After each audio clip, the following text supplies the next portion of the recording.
Hey, good morning, everybody. It's your favorite Blerd, ready to talk Blerd shit, and I am not ready.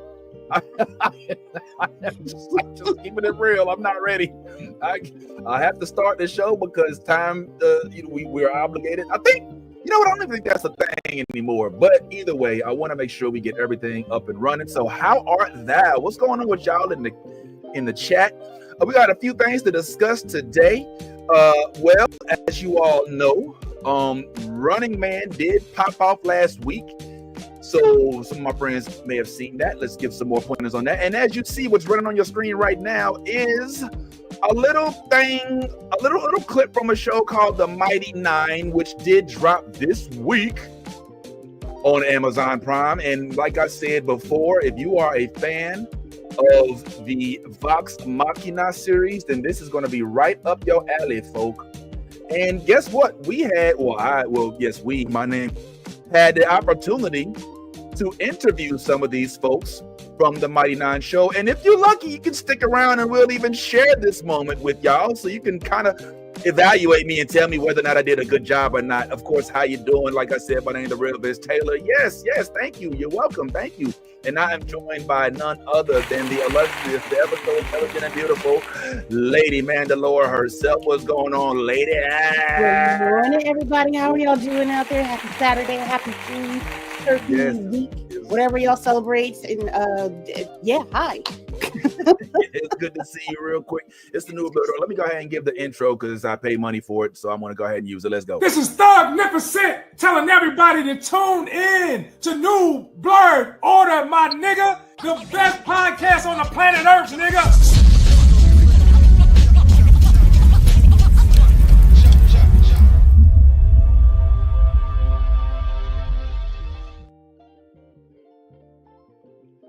I can't wait till we interview them again because I know you and I both have mutual friends in the Joneses, and I think it'll be dope for us to be able to have them on and talk about all of our different experiences. It's been too long, but how you been, lady? Oh, go ahead. You was about to say something? I was gonna say no. I want to get more information about that Meg Thee Stallion show or anime that they're making. That's greenlit. Yeah, we need to get more info on that because I mean, Love is so geeked up about it. Like when we talked to her, and I'm sure she was with you as well. Like she was over the moon about that project. You know what I mean? She didn't show me a picture of something. And baby. That's what I'm talking about. Y'all are in for a fucking treat, for real. Y'all are in for a treat. She has every right to be as excited. Not me. Focus. She has every right to be that excited about it. Like, dude, can you imagine? First of all, just being in the same room as the man that made the Boondocks is absolutely a good goddamn time. But you married him? And then for your name to be Love Jones in real life, like, come on, man. Like, this is a movie script that y'all put together. Like, come on, man. Love Jones is your name? Please. Forever and ever, amen. forever, right? So yeah, man, we got to talk about getting them on now. A couple things real quick, like I said, and I'd like to welcome into the chat none other than the one and only Bad Top Breaks coming in there, bitches. Well, what's happening, homeboy? Good morning, girl. What did you do? What's good? I gotta stop saying that because that's a trope that we got to get rid of. What's that? You know the whole black good hair thing. You know what I'm saying? You know. I just kind of messed with you because you was light skinned. I'm doing it again. I know, man. I'm doing it again. I'm so conditioned. What's going on, man? Conditioned. I'm sorry, man. I ain't mean my bully. You my bully. I'm a bully. This one guy every time I go to school, he always talks about my. I don't know what's going on. Yeah. All right, I ain't mean that, man. It's good to see you, fam bam. Well, it's good to have you here because we were discussing some of the things that we was going to talk about today. Today's going to be an interesting day because we do have to discuss like I said, I think you saw Running Man. I may or may not have been too. I was going. Okay, so we in the same. All right. Yeah, we the same. Yeah, we the same. We the same. I got real comfortable. I got real comfortable on my couch, and I was like, you know what would be nice? A Fire Stick. You know what I would love to have right now? I would love to have myself some sort of form of piracy where I can enjoy. Let me stop. Just playing for the folks we interviewed. I'm just playing. We would never do that for the movies that we actually watch. Absolutely now. I'm just Demon Jumps, guys. We just playing. All right, we ain't out there. We would never. I watched Robin Hood though. I did watch Robin Hood, and I liked it. I liked it. Which Robin Hood? Oh, man, the new Robin Hood. Okay, the one that matters. This one matters. Nah. So the Kevin Costner? No. Oh, so you watched the new joint? I watched the new joint, and I'm telling you, I like it. I only watched one episode. Granted, there's 4 episodes. I watched one episode, but I cannot wait to get off of here and go watch. Wait, I don't know nothing about this. What? Oh, okay. Well, I'll tell you what. Well, before you do this, before we go there, and I'm so glad you brought that up actually, because I did want to bring up Robin Hood. I was a little nervous because I know sometimes you know Ellie and they like to bring home viruses, and so I didn't know if today this week was another one of those weeks where you caught the school bug or not. Just for Lady Mandalore, like Ty hates being sick, like almost more than anything in the world. Hates it. And it doesn't help that he's got 3 people in his house that attend public schools, and one of them by obligation because it's her job. Yeah. And so he is often being thwarted in situations where he has to take antibiotics and a bunch of stay home, stay off the show because he's exposed to the viruses of the South Carolina public school system. Sorry to put you on blast. Yes. So by the way, Vince just got a letter sent home to parents about hand, foot, and mouth disease going around the school. So now I'm telling my kids every day, don't touch nobody. No. Don't put your fingers in your mouth. Don't wash your hands as much as you can. Look, the teachers at my kids' school, they love to do this thing where the kids get out the car and then they hug them. I said, you better. Oh my God, are you kidding me? Listen, I've told my kids, do not hug nobody. Hey, I don't care if they put their arms out and hold it for 5 minutes.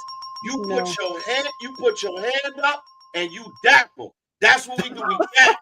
Don't do no hugs, no kissing, none of that. And it's sad that common sense is so absent from adults these days, because if there's hand, foot, and mouth disease going around, why would you hug all of the kids to be the motherfucking bridge to transfer all of that shit from one kid to another? You would think somebody would have enough sense, but goddamn, I'll be damned if people still don't have common sense these days. What the hell is going on? Because what's going on? Germs aren't real. Germs aren't real. You can't see them. It's part of the construct. It's not real. That's not nothing you can't pass to nobody else. It's the 5G towers. Right? You gotta build up your immune system. That's your problem. Your problem. Yeah, man. It's herd. What they call it? Herd. When you make everybody sick. Herd immunity or something like that. I don't know. You know that thing where we all get sick. Yeah. We heard all about that during COVID. No, I want to have Dominican breakfast. It's across the street from my house, and I was sitting around, and I didn't get enough time to take my ass downstairs to go get it. I'm hungry. What is a Dominican breakfast? Somebody enlighten me. I'm unfamiliar. Please enlighten me. Mangú. Okay. Dominican salami. The fucking mangú with the fried eggs, mangú, and Dominican salami. I had a Dominican. There's a such thing as Dominican salami. Oh yes. Ooh, with the fried cheese. It's big. With the fried cheese. Yeah, they're big. They're big. They're like that big. You know what I mean? Bruh, you be ayo. And where pray tell are you getting this from across the street? Is it the bodega? Is it a Dominican restaurant? Yeah. No, they've been in business for like 20. No, They've been in business as long as I've been alive, which I'm not telling nobody nothing. But nah, they be putting their foot off in that shit, yo. Hey, yo, every morning. It's a beautiful fucking morning. Wait a minute, man. All right. Last question, and then I want to chat with y'all about some of the topics we got coming in today, especially once again, just to remind you, we got the Mighty Nein interviews on the way. Okay. We also got I think I got access to the interview that Ty did with Spartacus, but I'm not sure because I know Ant said he couldn't make it today. I think he said he sent it over to me. There's also Stranger Things, which pops off next week, and all of them are like basically AARP members at this point. And I do have I'm curious if anybody else saw Last Samurai Standing. We could also talk a little Robin Hood since that's something new to Kira. And I have been binging Star Trek Next Generation, and I'd like to share. Excuse me, Deep Space Nine. I was about to say, don't you? Deep Space Nine, and I would like to share with you all my discovery.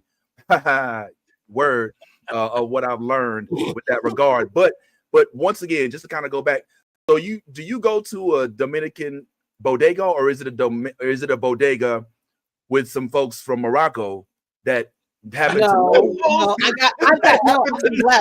I have both. Literally, they're both across the street from me. One is like straight up, and then the other one's off to the side. Yo, we church and state. I don't care. We be mixing all day long. I do not care. They're both equal. They're different and glorious in their own way. I can get my what is it? I can get my bacon, egg, and cheese, salt, pepper, ketchup from the people that way. I don't want to say the ways. I don't want to say it. And then Poppy across the street, he'd be hooking me up with the Dominican breakfast. Hola, Kira. Tiene hambre hoy. Tenemos este plátano para usted. Necesita más o este está bien o. Está bien. Okay, it's like Canadian bacon. Okay, it's a whole weird thing. All right, I tell you what. Well, we're gonna try to keep this under our 2-hour mark. Okay, so let's go ahead. Also, by the way, we may or may not. I'm hoping that we'll be able to get a brief interview from the folks over at Midnight Comics, as they have a Kickstarter that the campaign ends, I believe, tomorrow. So we want to go ahead and give them some love. And what is it that we have to look forward to with regard to these folks? I've happened to be able to speak with them briefly, but yeah, lady, could you? So shout out to I know it's Kat. Shout out to Midnight Comics, Lloyd and Tasha, husband and wife company, the only husband and wife comic book company in Atlanta. They are amazing. Please go check them out. But they have amassed a team of interns, and those interns have been lucky enough to be given the opportunity to create their own comics. So she split them up into 3 teams. The team that's coming on today made the comic book. It's a little mini comic book, about 7 pages, called Chioptera. So their very first comic at all that's been published. The Kickstarter is going to help actually fund all 3 of them together. So if you give some of your cash money coins over to that Kickstarter, you can pick which book, if you want to get a singular book in the physical copy or digital, or if you got it like that and you want to bless somebody up for Christmas, you can get all 3 either in digital form, physical form, or all 3. Or both types. But yay! I love them all. Actually, I have friends on 2 out of the 3 comics, and it's been amazing.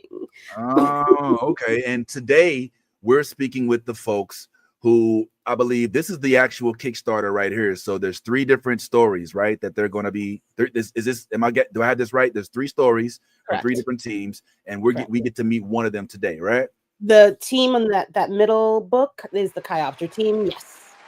Oh, okay, dope. So hopefully they get a chance to pull up. I ain't gonna lie, the communications have been a little sparse because of myself. I don't check IG as much because I don't want to be on social media as much because it's depressing, if I'm being honest. But I think we did have a chance to link up today. So if we could briefly, I'd like to start with the Mighty Nein. Let's go ahead and get this out the way. So the Mighty Nein did debut this week, for those who did not know.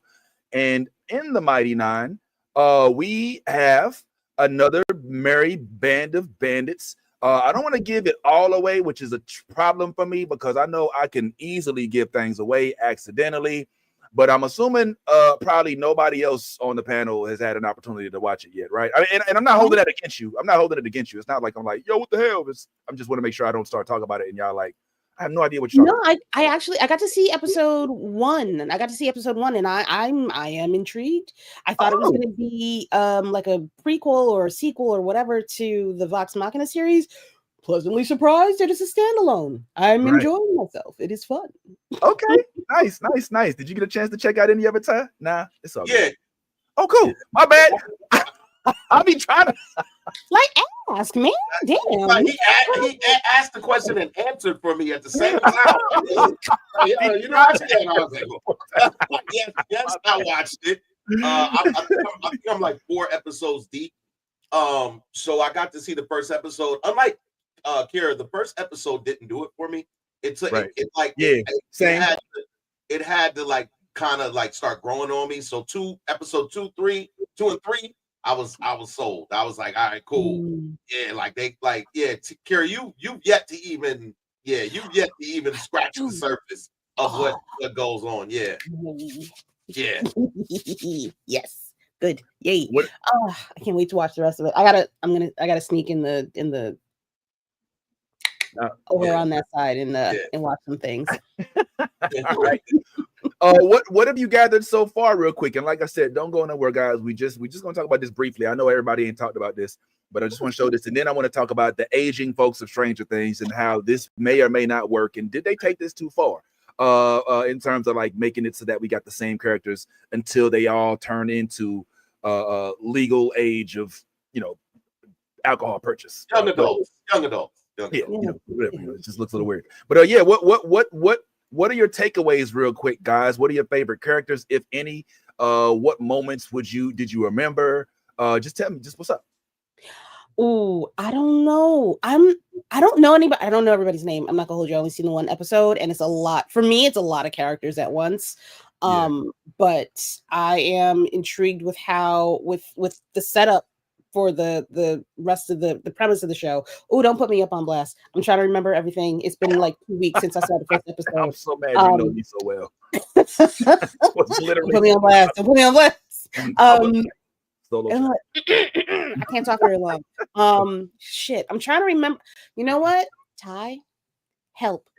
Yes. So I'm not totally familiarized with their names yet. That usually comes, as I continue to go on the story. Right now, I was more impressed with the action. But I can tell you the character that I like. I like the guy with the sword, Vince. And I don't know if we're doing full spoilers or not. But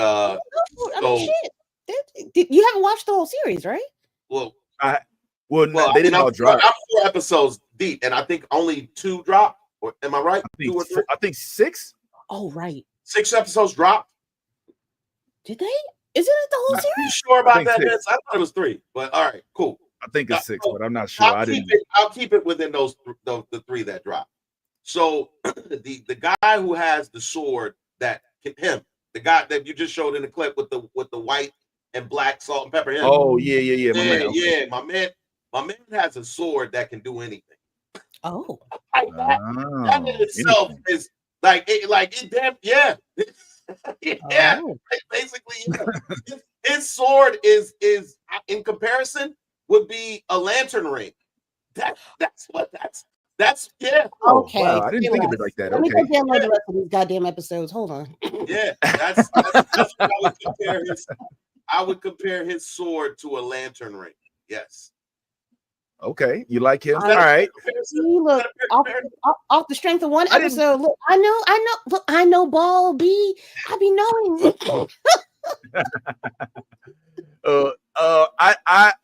I didn't think of it like that, but I can see where you could get that correlation. But he definitely has a sword that's kind of magic, if you will. And then there's a whole host of characters. I could sit here and go down the long list of them all with you. But the voice actors that do voice the characters, like I said, are the same ones that voice the characters on Vox Machina. So you can see the good chunk of them right here. And if you did get a chance to watch the show, then you'll see the characters that they display here. They're standing by the characters.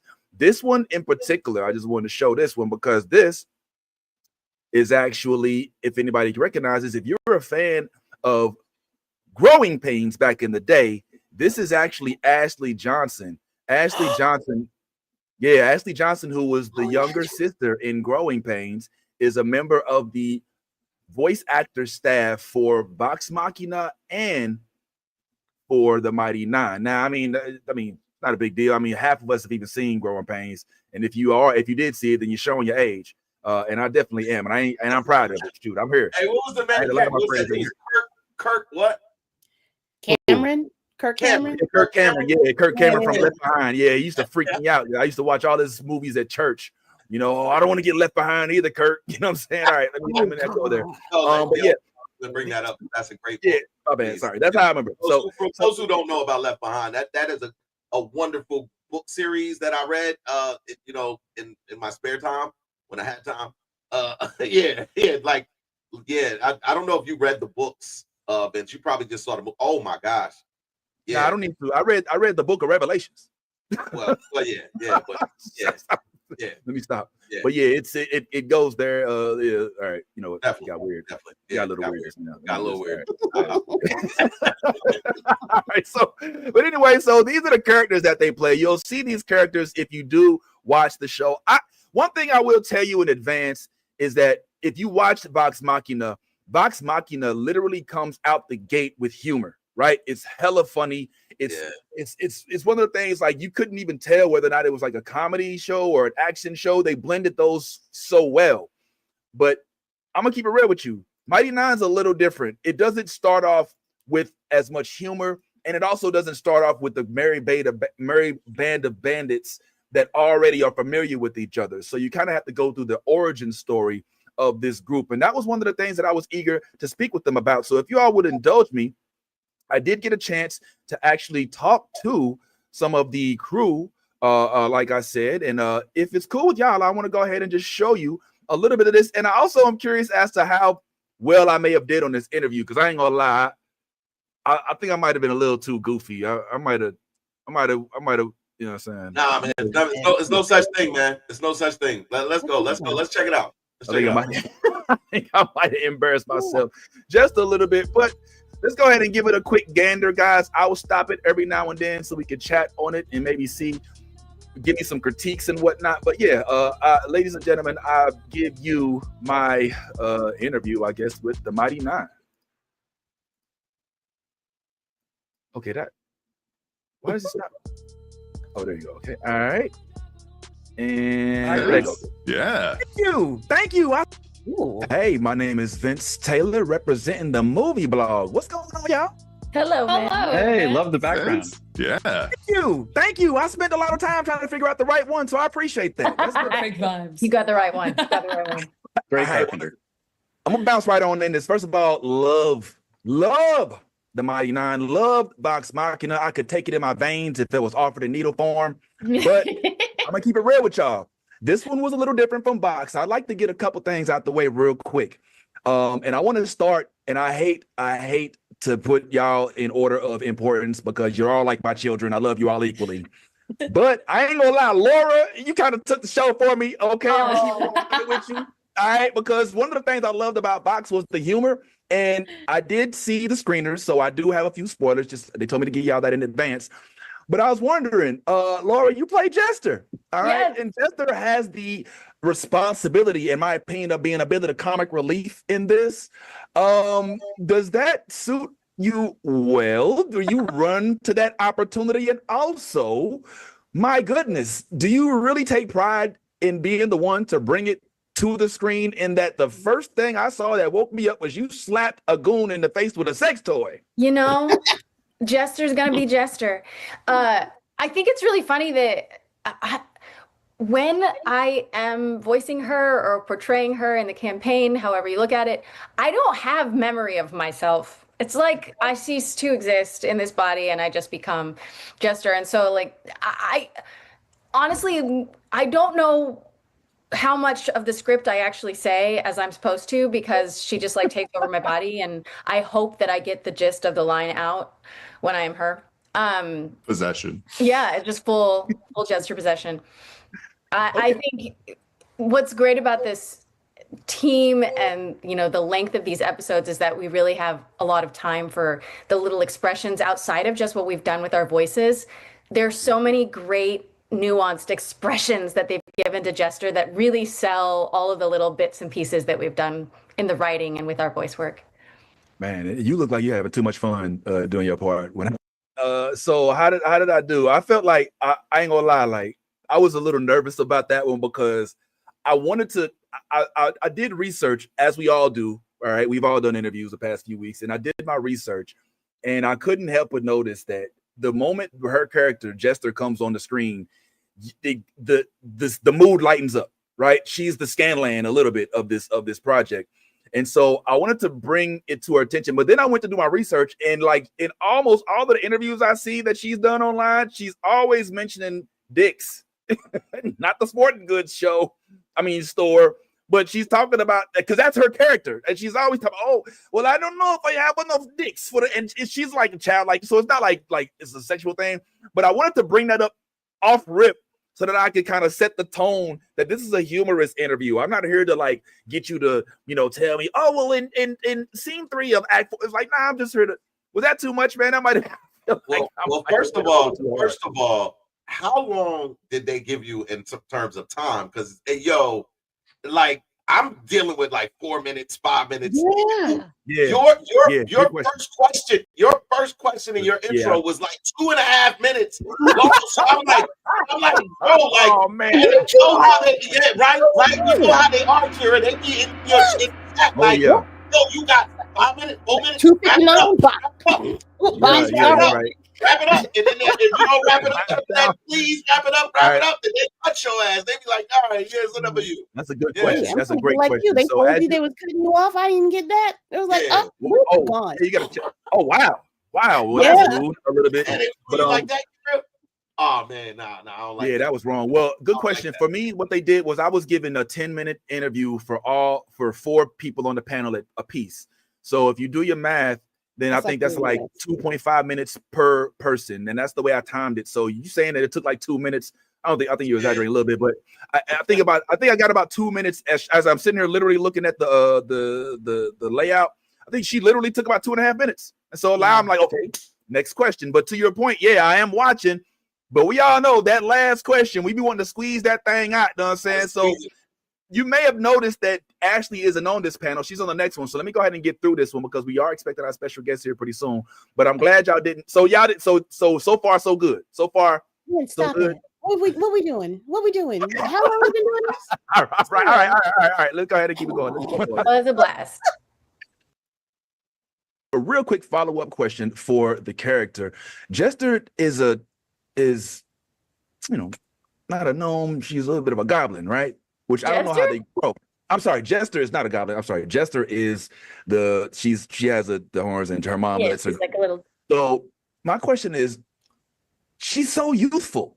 Do we have an idea of what the age range kind of is? Because she gets a little pushy with some of the other cast members, and I'm like, I don't know if I should feel uncomfortable right now. Or So Jester has a bit of like a stunted maturity level because she has not been exposed to outside of her house very much. She's been sheltered by Marion for so much of her life. So her behavior at the beginning of the story doesn't necessarily showcase what her actual age is. And she is a little older than she seems at the beginning.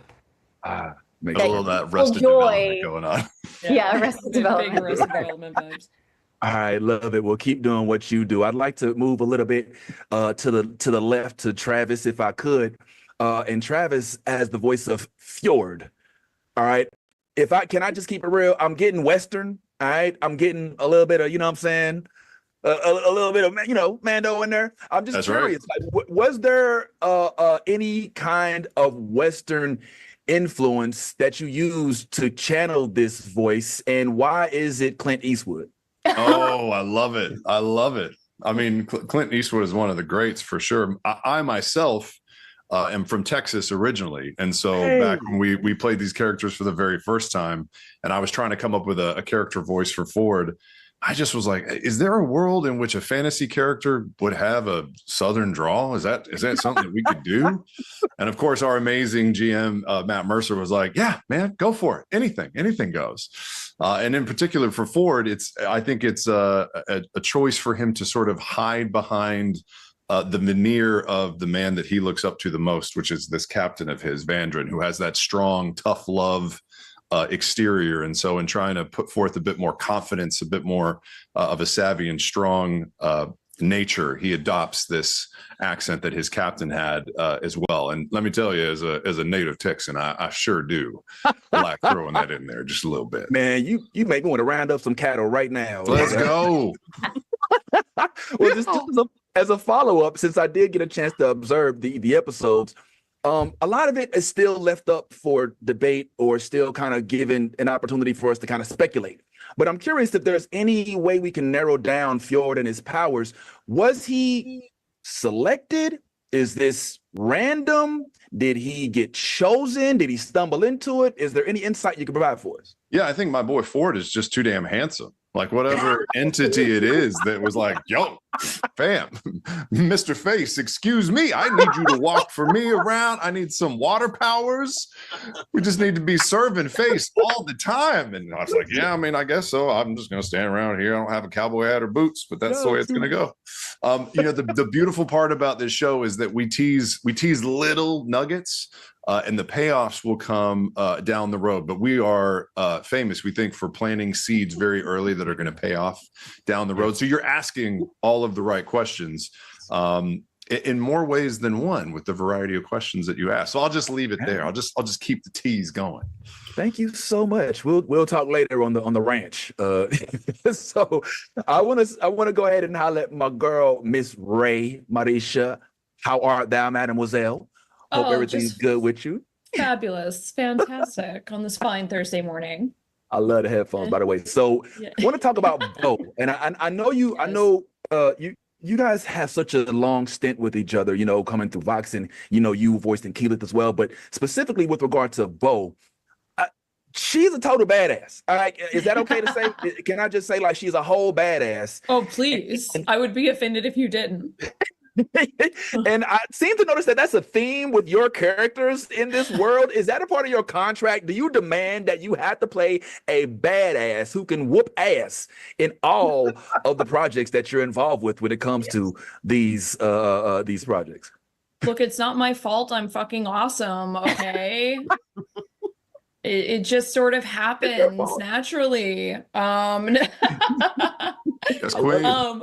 I will say, once again, I was just kind of drawn to this like monk character, just like kind of Keyleth being drawn to like a druid. Like I would say, like the classes and whatnot were more circumstantial than being driven by it. But as time has gone on, I've learned that I accidentally kind of kept picking very OP classes, which I'm, like I said, what are you gonna do? I don't know. Hey, don't hate the player, hate the badass. That's what I always say.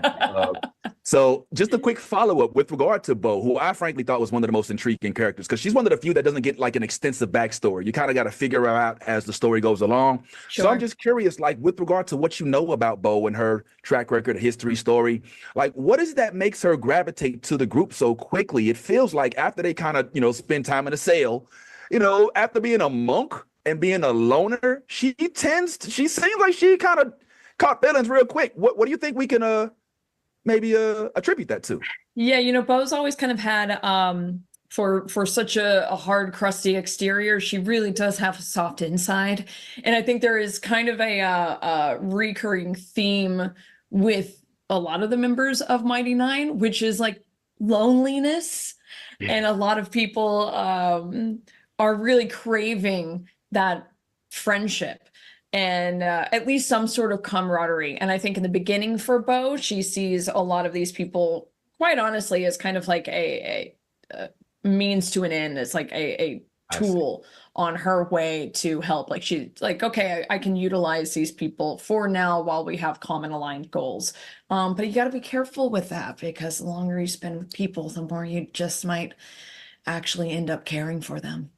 Ooh, I love it. Plant those seeds. Yeah. I'm looking for it. Okay, cool.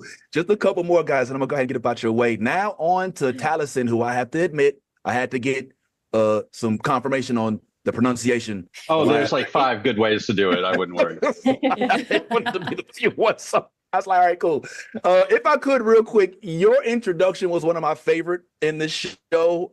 Just to kind of jump outside, go to the fourth wall. When we went into your episode, the one before that, we were in the swamp. Now we're like in the carnival. I felt like I went from like Lord of the Rings to Big Top Pee-wee, and then we get like, and then it's like Night of the Living Lizards, and it goes crazy, right? So I'm just curious. So for your character, he's so attached to the people and the characters that he is around, whether it's in the carnival, whether it's with those folks. But I'm just curious, like, what is it that happens, or what is it that we can attribute his ability to easily walk away from the tragedy that he had and then join forces with the folks that he even considered liable or even accountable for that tragedy?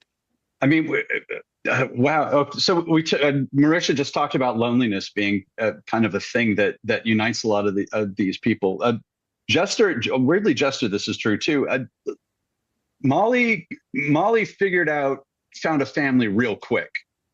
He wherever he came from, and it was bad, and hopefully we'll get to that at some point. He found family real quick, and he found a loving, complicated, large family, and losing that immediately, that violently, was a trauma of its own. So I feel like he was really grasping for anything at that moment. And this is who we found. They're a work in progress. He's definitely doing the bad relationship. I can fix them. I can fix all of them. They'll be fine. But I mean, really, other than Jester, he's the only one who really knows what they lost or what could have been there, and is really pushing to get that with these people. That's really his whole reason for grabbing onto these poor people. Yeah, man, that poor young man lost 2 lovers. Man, that's crazy. And now he has a world. That you know of. That we're aware of. Hallelujah. Let's keep that part aware. There's a couple very serious ones. Oh yeah. Oh, send me the black book. We'll go over. All right. Let me stop. So just a couple more things real quick. I'm so sorry. We're 2 minutes over our time already. You have to. Oh, I'm sorry. I didn't see it. I didn't see it. All right. Well, boom. See, at least you got that notification. Mine was like, boom, bye, bitch. Boom! It was like the voice of God came in out of nowhere and was like, "Oh, by the way, you ran out of minutes," and I was like, "Oh, snap!" And so that's when I realized I'm supposed to be watching it. Yo, why I thought that was that's crazy. That tie, like all I saw was the back of your hair. I couldn't tell if you were like if you had turned all the way around. Man, sometimes I forget how long and flowing and your hair is. Oh, stop, man. Come on, man. Listen, bully. I'm saying the next time you say something about my hair, punch you dead in your face as hard as I can.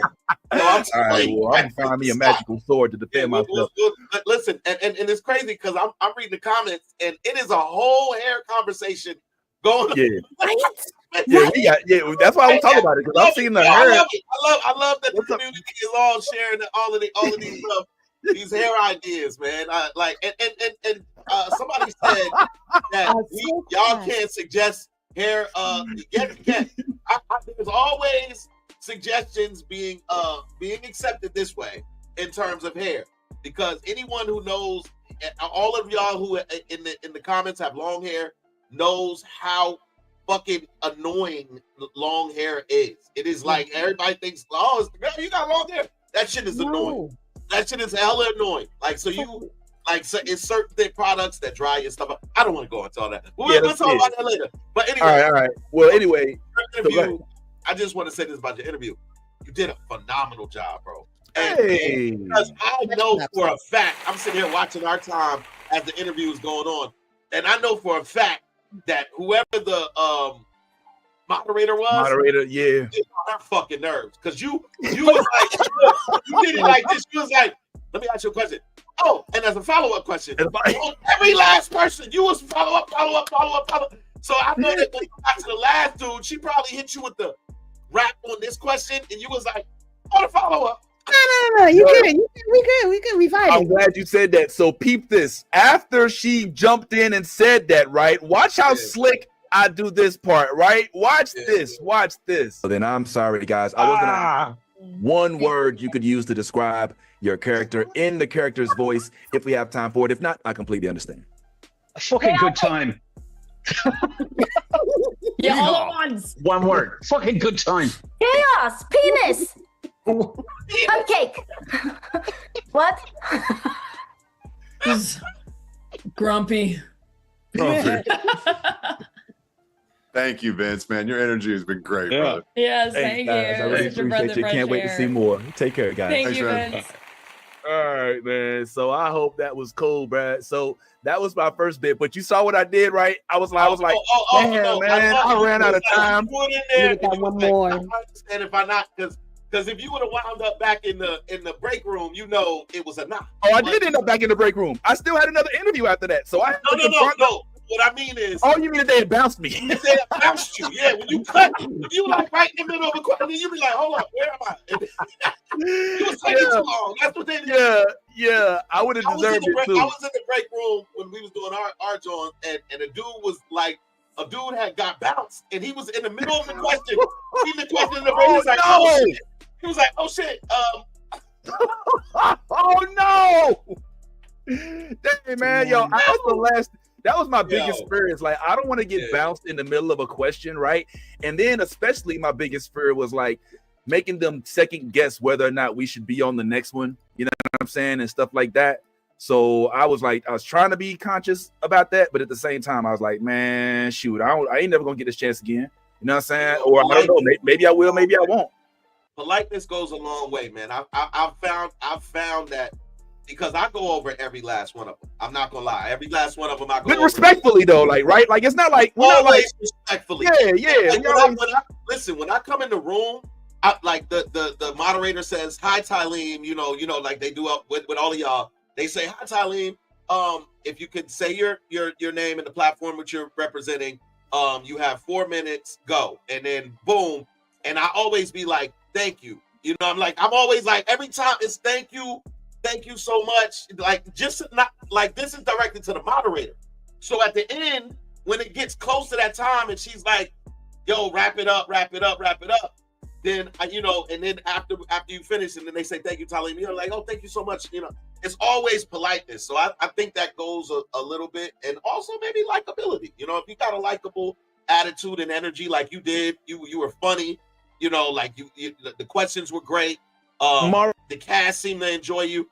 I feel like maybe the moderator also shares those sentiments, and you know, like, so in those cases, you might get a little extra time, you know, whatever. Right. It might be that asshole that's in there saying some shit.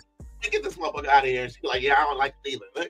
You know. Yeah. That's why I wanted to immediately make it like because I was in, like you said, we meet in the lobby and we're with other people, and then you know they have their agendas, and mine is always going to be to get as many laughs and as many moments as we can. Yeah. So for that, I have my last portion of this. Go ahead, Kira. This was my first time doing anything like this at all. Yeah. My what is it? The break room? Dry as shit. It was dry as a motherfucker in there. I'm like, all right, I guess I'll just sit here and make on my computer too. Like I got 18 things to do, and I'm not. Yeah, okay, all right, we'll do that. But yeah, no. At least you know what happened to me. I was told, everybody gets 4 minutes. That's the email that's going around. 4 minutes. I'm like, all right, cool. I can get 2 questions into that. That's gonna be easy. Oh, my bad. Sorry, y'all. Because of time, now we're cutting you down to 3. And I'm like, well, wow. That's 3 wild. minutes. Bet I'm not doing 3 minutes, but go off. I'm not doing 3 minutes. Everybody else can have the 3. Yeah, that's robbery, man. I'm getting my robbery. I do wonder though how much if that was attributed to somebody going overtime. You know what I'm saying? Because I know, like in the world of comedy, right? when we go up and do stand up, normally if you're not headlining or featuring, you got like 5 minutes, 10 minutes. You know what I'm saying? And if you start trying to steal time, oh, they're gonna let you know. I remember. I'll say this real quick, and then I'll show the rest of it. I'll never forget when I was getting into comedy. Right, one of my first years, I was blessed with the opportunity to open up for this dude named Dean Edwards, who was a Saturday Night Live cast member with the afro. You know what I'm saying? Real funny dude. And I was at the Fort Lauderdale Improv, right? I wasn't even supposed to be on the show, but I happened to be there because I did a show the night before, but I was there for the weekend because I had another show somewhere else. But I was like, I'm gonna chill out. So I went up, and me and Dean was in the back, and Dean was one of them dudes. Like at the time, I was like in my, I would say probably like, I was younger, but Dean was like, "Yo, you listening to this new Joel Ortiz?" And I wasn't really, but I wanted to get down with him. So I was like, yeah, Joel. He's like, yo, you gotta listen to this. And he lets me listen. And I was like, yeah, oh, that's what's up. He's like, yo, you want to open up? I was like, I can do some time. He's like, yeah, sure. So he gives me 5 minutes. I go up and I destroy. I don't say that much, Ty. I go up at the Fort Lauderdale Improv and I kill it. Like I'm talking about like damn near walk off standing ovation. But man, if Dean wasn't angry as hell when he came back, was like, yo, what are you doing? I was like, yo, I just opened up. He's like, nah, man, I gave you 5 minutes, bro. And then the dude was standing next to him, and the dude next to him was like, yo, 5 minutes. I was like, how much time I did? He's like, you did 17 minutes. God damn. Yes. Wow, man. Oh, bro, that's violent. I was killing it. You did a whole set, bro. He's like, nah. And so that was a hard lesson to learn in my infancy in the world of comedy, man. So hopefully he doesn't remember that. But Dean's hella cool, man, especially for somebody he didn't even much know like that. And like I said, I hope he didn't. Now listen, I'm gonna keep this 100 with y'all. There is more interview for us to explore. In fact, I wouldn't even say the best part, but some of the additional stuff, which includes Ashley, is going to be on the chopping block here as well. But what we're going to go ahead and do is we're going to hold this for the end of the show, because right about now, we got some special guests that we would like to speak with, if it's okay with you guys.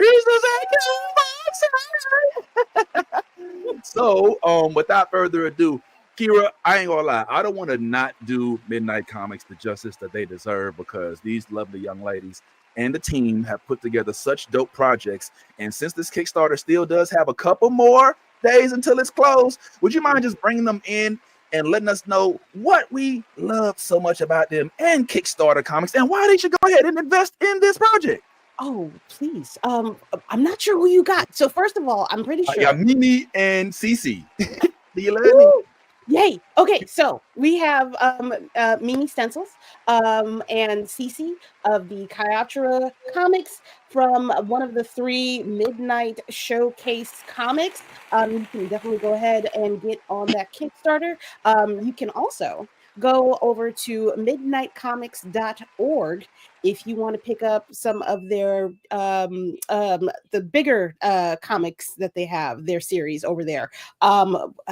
Without further goddamn ado, let's bring in the team of Kayatra, Mimi, and is it Cece? Yeah. Do you love me? I know she's probably tired of that. You hate that, don't you? What's going on, family? Ow, what's happening? ATL, yo. Let's do it. So it's good to see you guys. I hope you are. I said ATL, but y'all ain't y'all in like Texas or something? Let me stop.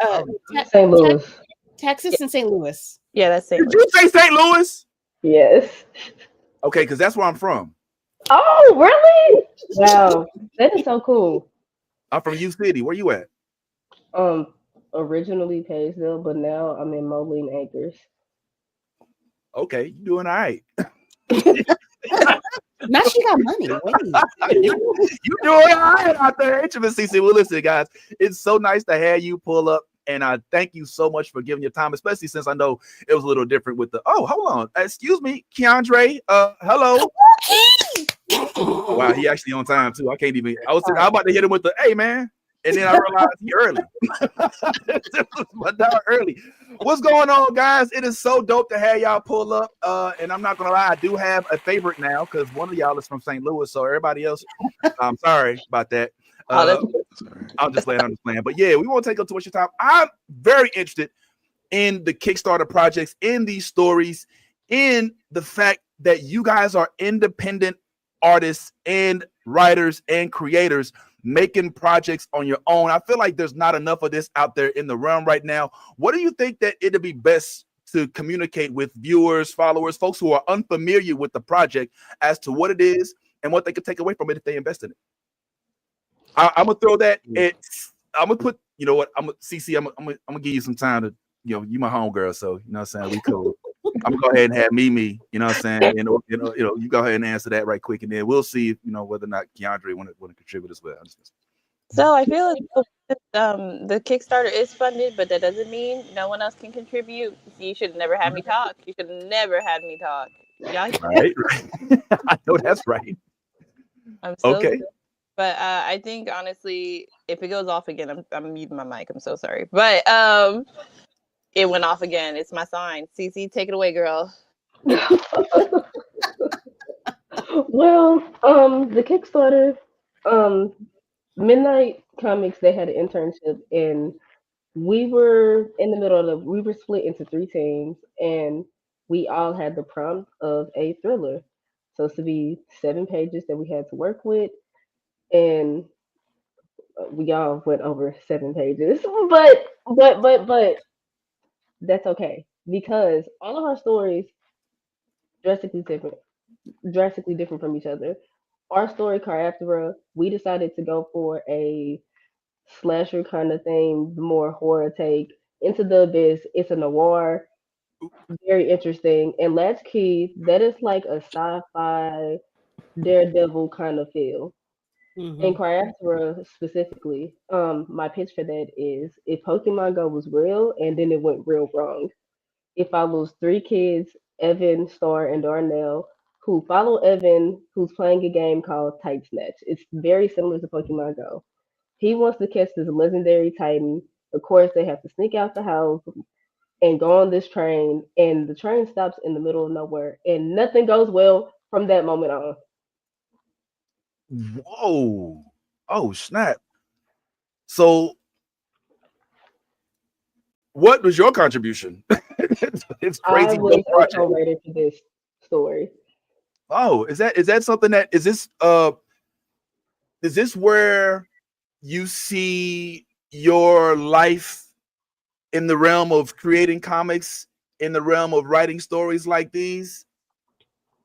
This is my first fiction comic I have ever written, and I'm also an illustrator too, but I wanted to really test my writing skills with the internship as a whole. I started off as a blog writer, then somehow I ended up being the social media manager, and now that's actually what I do full time outside of this space, actually for another comic book publisher, funny enough.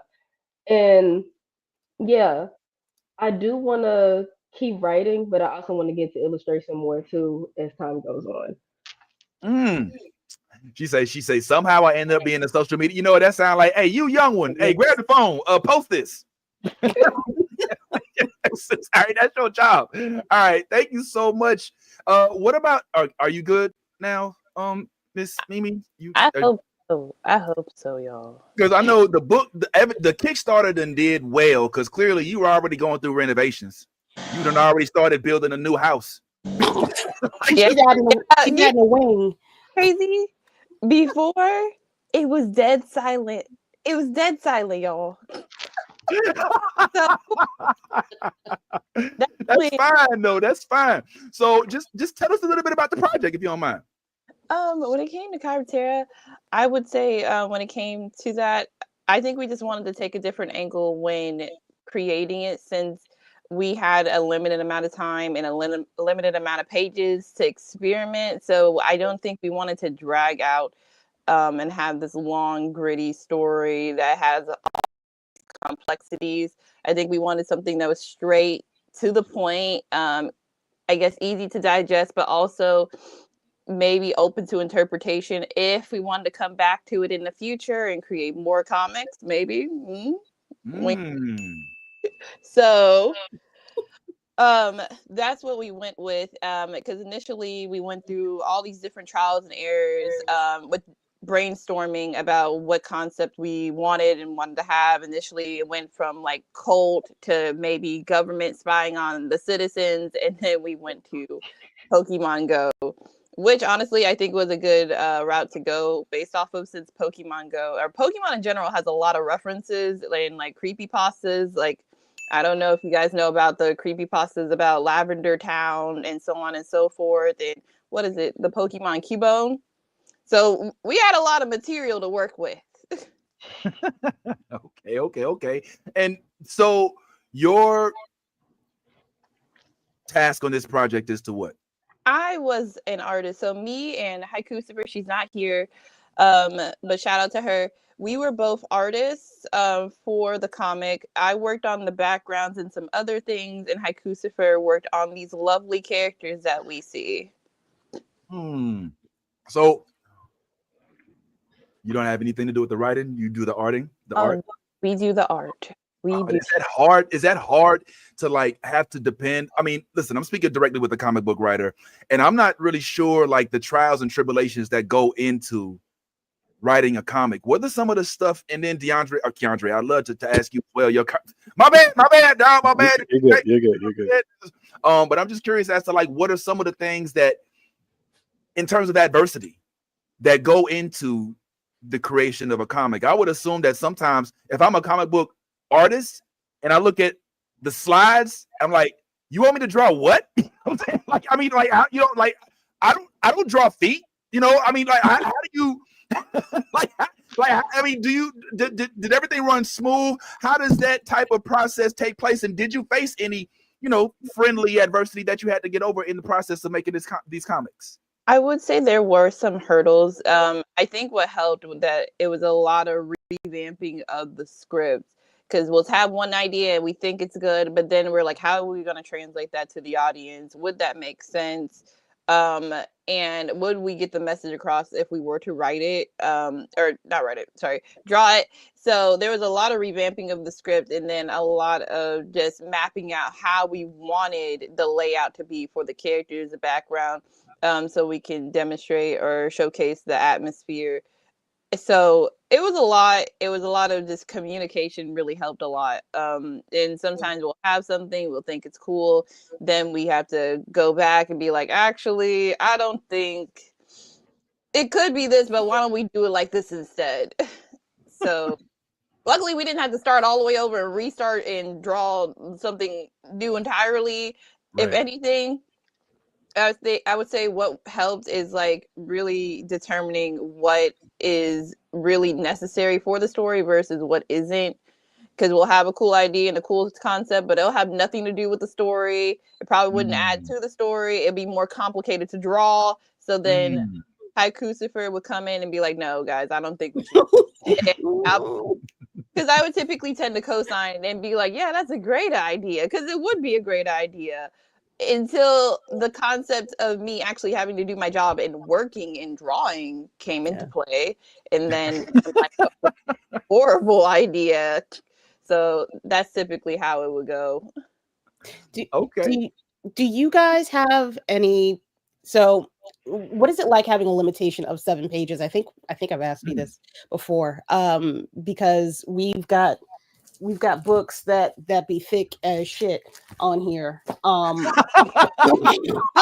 What is it like to realize that you only have 7 pages? Like, what is your ultimate goal when you're shortening this? Actually, answer that first question. I got a follow-up question after that. That's for me? Oh, anybody. Oh, okay. If you feeling froggy, jump. We went through a lot of addition and then a lot of subtraction, because as Mimi mentioned, we had a lot of ideas, and then in the middle of the process we had even more ideas, and we're like, wait a minute, let's not do all of that. Let's chill out. Let's calm down. Let's have some decorum, because we weren't having any. And I love my team, but we love the Yap too. We love the Yap. So we kept getting off track. It'd be a lot when we came together. We came together and we made a beautiful comic baby, and here we are. But yeah, 7 pages was tough. And I don't know if y'all have known this, but the other two teams, their books are like infinitely longer than ours. Which Yes. actually works for them because Yes. how they interpreted Thriller. We went with horror because we were thinking, oh, we could make this a real quick situation, very exciting, suspenseful, one and done. And I think that helps attach So, this limitation. do you guys have plan? Number one, did you keep the ideas that y'all have somewhere written down with hopes of expanding on this book in the future or possibly making it a series? I know y'all kept them goddamn ideas. I know you're not about to tell me they We're gonna just have to out scroll. in the We're gonna have to Don't scroll a let her lot lie. through the chat. We're gonna have to scroll a lot through the chat. Oh, because we gotta keep on moving. So we're searching keywords. That's all. That's all I need to know.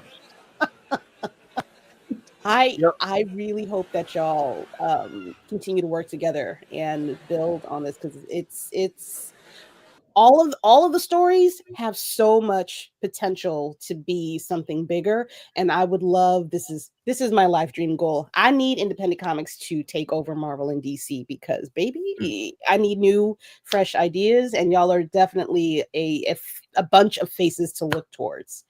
Ooh, Lord Vince, don't put me up here My like bad, that. my bad. It's a force of habit. My bad. It's a force of habit. Well, listen, I agree wholeheartedly with Kira, and thank you so much for asking those questions. I have a question for Keandre. What's up, man? Hey, how you doing? Stop acting quiet. I don't like talking over people. That's you don't like talking to older people. Oh my God! talking Like, over is this the wrong panel? Hey, look, man, I can't help when I was born, man. Like that's how you do. No, I'm just playing. Talk to us, Keandre, man. You giving bashful, dwarf. You're giving shy. Oh, you know me. I just work on comics independently. That's just my disposition. I'm sorry. Tell us about you, man, and where you are. Yeah, I'm just interested in learning more about you. What's your involvement with the project, and what you can tell us about everything that the project that folks in the viewer and the panel don't know or that are watching. First I was going to ask where can I watch this? YouTube, baby, we live, honey. It's not live for me. Yeah. I went to Vince's channel. It's not on my channel. No, you gotta go to Blerd Order. Yeah, I'm not the star. It's on the new Blerd Order. Are you trying to watch right now? Like, turn your radio down in the background. We're here. First time, last time, first time, long time. All right. Well, yeah, it's actually on IG right now too, but I wouldn't go there. It's a bad neighborhood. Best bet is on YouTube, the new Blerd Order. You should see the red live around the if you wanted to watch, or you can watch the screen because we're here too. Yeah, baby. I found it. I just wanted to share the link. Now just playing the links there. I'm just messing around. Obviously, if you can't tell, I'm goofy, unnecessarily so. But yeah, tell us more about you, Keandre. I'm interested in the PM Groove handle, and yeah, man, where you at? What's going on with you? What you do with the project? I'm a co-writer. I did a lot of the rough drafts, and I was the one who had to do all the reeling back because I had too many ideas, and then there was also too much. There was literally too much synergy between all of us for us to just have one thing going. Because at first it was supposed to be a haunted train station, and then that branched off into something else, and then it turned into Stranger Things, and then one day I was like, "Oh yeah, what's that one game I play that is basically this story, but with a cult?" Because that was one of our first ideas too. I used to play this game called The Blackout Club, which was like a first-person stealth game where you play as a little kid and you find other kids that have been like kidnapped for this kind of like this Demogorgon thing, and all the adults around you are like asleep, and you have to go under the city to break all these cult devices. So it's really interesting, but a lot of that fueled the writing process for this, and it caused like 3-4 drafts to be written before Kusver jumped in and was like, hey, relax. But No, sorry. The PM Groove thing is just it's my project handle for Instagram. I usually put my other one up there, but I actually got like a bunch of follows. I was like, no, I don't like I don't like attention on here. So That's wild. It's crazy. This is like That's the wild. most bashful. He's so bashful. It should be. It's because it's they cool. got the worlds in their heads. That's a lot of people you got keeping you company in your mind. You don't need too many people on the outside. yeah, That's you see awesome. like maybe 2 or 3 people outside. It's all right. Keandre, you said that when you What's guys up? get together, like y'all talk so much. Do you guys get together in person or is it all virtual? Right, it's all virtual, but we like literally I think DreamCon 2024, 23. 23, whichever one. Austin. Yeah, we Yeah, were all in the 23. same like place at the same time, and like I walked past Goose for I remember because I remember her pink hair, or like orangey hair at the time. Yeah. I was like, okay, I'm gonna come back because the art was clean. It was clean. But I think I had like $40 at the time, and I spent that like on a comic from Midnight from Lloyd, and then I just got sad and went back to my room because I was poor. Oh boy. But, Oh man, come on, man. but no. now, like when the teams were set up, I was like pleasantly surprised because I recognized the I think the what is it called? The press photo, or like the promotional photo that they use Oh yeah. for the site. I recognized the person. I was like, "Oh, yo, she's on our team. That's fucking crazy." Sorry, that's crazy. How dare you, young man? Did Sorry, this man just curse in my Children. presence? Where's your mother? Did this? In California. How in the? Did he just? This is a. God damn it! This is a family show, motherfucker. Immediately. Get your shit out of me. I'm just playing. So, yo, please continue, Keandre. Sweet. But yeah, no, that led to us having a bit more chemistry in the writing process. Maybe too much chemistry again, because we just yap all the time, and I was surprised that we were maybe the most active group in the Discord, because there were initially maybe 15-20 people before we broke off into groups, and then it went down to 15 for the creative comic project. But I don't mean to cut you off. No, I know you hate it, and I don't like to do it either. Were y'all able to make up the groups yourselves? Like, how did the group even come about? I'm pretty sure they were randomly selected.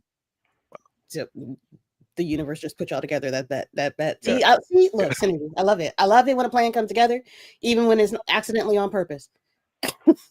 Yeah, well, I'm curious as to that process as well. So you guys are a team, but from what I'm seeing, it looks like you're in different areas, kind of like we are, right?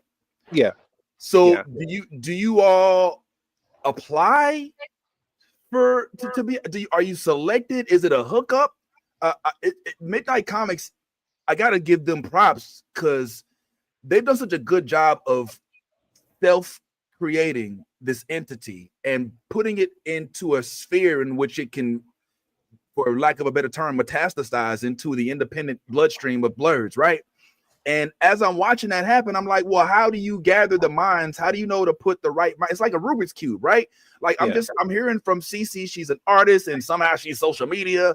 And then Mimi, whenever she's not, busy building the extra wing in her house, she's also providing the dopest writing possible. And then here you come along, like, do they just like pick names out of a hat, or do you all have to? I mean, how do you all end up on the same screen?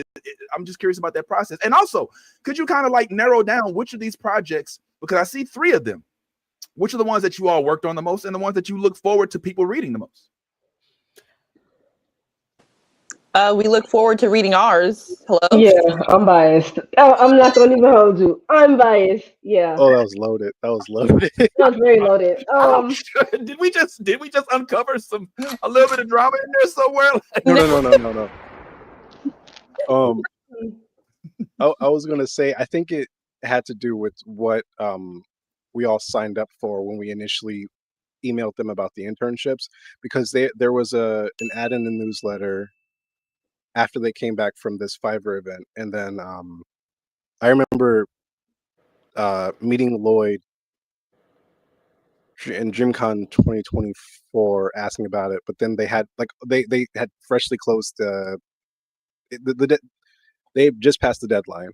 So he told me to email Tasha, and I got what is it? Email form. One of those things. Yes, I got. No, I got the video interview. There we go. Oh wow. Yeah, and then I joined the team for Indie Breakdown, where we were initially writing a magazine. So that turned into managing the Facebook and a bunch of other stuff behind the scenes. But I think I think the teams were chosen with our previous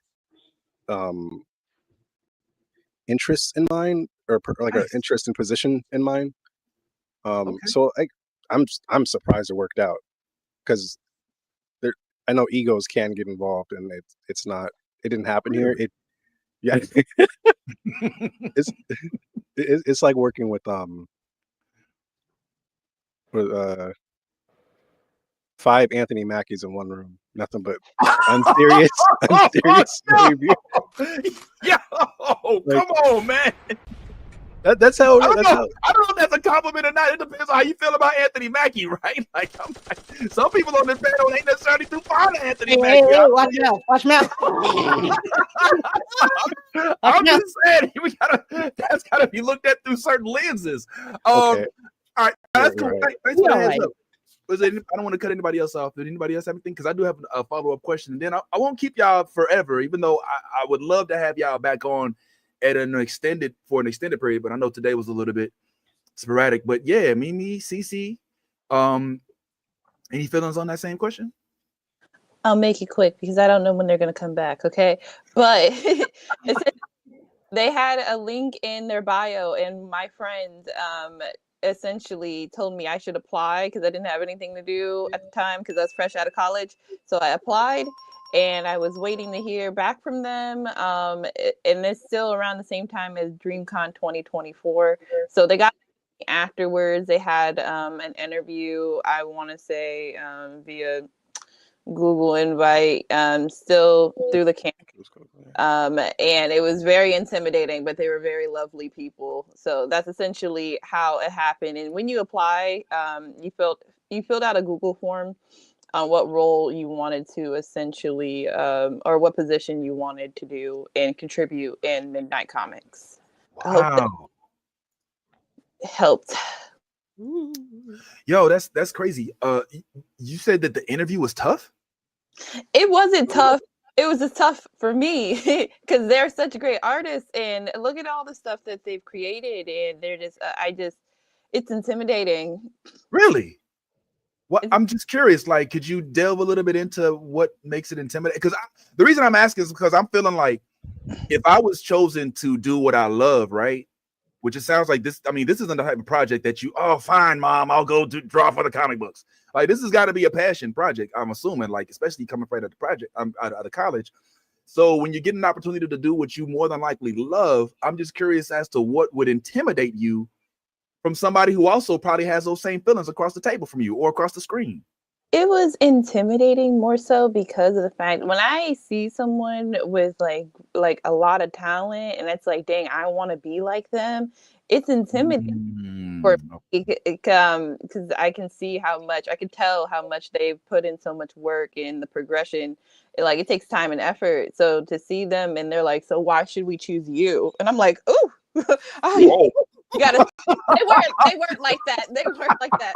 They were actually really nice. They were like, "Oh, hi," like real cute family. I got to pick up the kids, but it just, in my mind, it's imposter syndrome. It's just me. But it's not just you. To see just all their art, and they did it all on their own, like that's intimidating, but it's also like I want to be that, you know. And also this passion project was also just a random experience, experiment that they kind of came up with. They concocted. This is like the first time they ever did this. They're like, let's see where this goes, because initially we were all making concept art or writing on blogs and posting on social media, and they were like, it would be cool, maybe we should do this. And initially it wasn't even going to start off as this, but it was going to start off as like all of the interns make one singular comic. Oh, okay. I see. CC, finally, did you have to apply? Did you get an internship? Were you given a scholarship? I've never been to a Comic-Con or anything, so I actually don't share the DreamCon experience with them, which is so crazy. But at the time, I was going through a really rough patch in my life, and I was just thinking, I just really need an opportunity to show what I can do. I really want to be in this space. I got the plan, I just need the platform. So one day, right after I decided I'm for sure gonna manifest this kind of opportunity, I'm just gonna let it come to me. I'm not gonna overthink it. This is gonna be my life now. I go on Instagram and I see that they're like, oh, we're looking for interns who do this, this, and this. And I'm like, oh, there goes a vlog writer. That's exactly what I'm trying to get into. So then I emailed them my resume, some pieces I have written, and yeah, I applied for it to be a blog writer. But actually, during the interview, Natasha had asked me, I see that you do a lot of content creation and stuff. So, like, if you have any ideas for social media, let me know. And after writing a couple blogs, and I did have a couple ideas on social media, but then I don't know, somehow I went from just blog writing to being the social media manager. And then now we're here at this lovely book, and it has been a journey. So you got 2 jobs in 1 interview. I love it. She was just that impressive, man, and I love it, man. So, and you from St. Louis. I have a question for you specifically as another member of the 314 Mafia. Okay. When I was in St. Louis, maybe it was my family, maybe it was my friends, but I didn't have that many that I could talk to about my love of Spider-Man, my love of Star Trek, Star Wars, my love of the Cardinals, absolutely, and at the time maybe even the Rams. But do you find yourself surrounded by enough peers in your local area where you're satisfied with the ability to kind of communicate with your interests with them as well, or has your new Blerd, as we call them, family, become your co-writers and your cohorts of this project? This is actually a loaded question because growing up, no, not at all. I did not have anybody to talk about this stuff with. Yep, that's how it goes. I'm really a comic adult. I got into comics specifically right when I'm thinking, oh, what do I need my career to be? I just graduated high school. I can now do whatever I want. I need to lay down the foundation and follow my path. But I grew up on manga and gaming especially. I was on the DS, the Game Boy. I was gifted an Atari very briefly. Like that is my life. Love that for me. But no, I did not have many people to be a nerd with. I couldn't nerd out. But I would say yes. Now meeting my team, these are my people. But as I've gotten into comics, I have been going to local comic shops. I've made a friend or two here and there, and this is just a slow buddying process. So, last thing, just to follow up on that part, do you find yourself kind of let's say, shelter, like withholding your interests from the public because of fear that they may not understand or accept it. That's the way I felt coming up. Yes. Now being into social media, that is like a complete 180 compared to how I grew up. And it's very much shocking. People don't recognize me. I don't recognize myself. This is like so crazy. And coming onto social media, originally I was just arting. I didn't dive into writing at all at first. I just wanted to get my reps in, do some art commissions, and see could I do the damn thing. And I was coming off of I went to a technical high school for graphic design, and I'm like, okay, I got a little bit of some type of skill. I need to like hunker down on this art thing. And posting my art, that was very hard, sharing that with people. But then as that got easier, then I got into doing video. Then COVID happened. I'm posting 4 videos a day and drawing for the whole day. And this all is taking 8 hours. And I'm like, oh, I'm do this full time. This is kind of crazy. Then I got into writing. Then I started my own podcast and blog, and that became a whole thing too. And yeah, that brings me to here. So Nice. no, it was not easy sharing what I'm into online, but now it's like what I do all the time. That's so dope. That's one of the things that we all kind of, well, I assume, but we've kind of talked about. I shared just kind of feeling like there's a like I've compartmentalized my life. So y'all are my friends, but these are my nerd friends. These are my sport, and I feel like shouldn't have to do that necessarily with everybody. So now, as a grown ass man, like with kids and family and all that, and then a dog, and now I'm like, I don't give a damn. You know what I'm saying? Yeah, I like Star Trek. Yeah, I love Star Wars. Yes, I love the midnight independent comics. And I'm curious for y'all before we start wrapping this up. Tell us why the folks that are probably going to see this are not all as quick to jump into the independent sphere for reasons of conditioning over all these years, right? They only know the big names. Can you help us kind of navigate the folks who have trouble knowing the joys of independent comics, why they should open up, why they should invest, why they should be more interested in comic books that you don't always have to have a big brand name associated with, especially when it comes to folks of our hue? I'm gonna throw that's a loaded one, and Keandre been real quiet, and he looking off in space. You better get him. Keandre over there like just staring at his face. I'm like, man, nah, you gotta take man. I was thinking of a response. I will say, after specifically after seeing a comment about the Killmonger braids, there a big reason why I think people like more people that are, I guess, artistically inclined to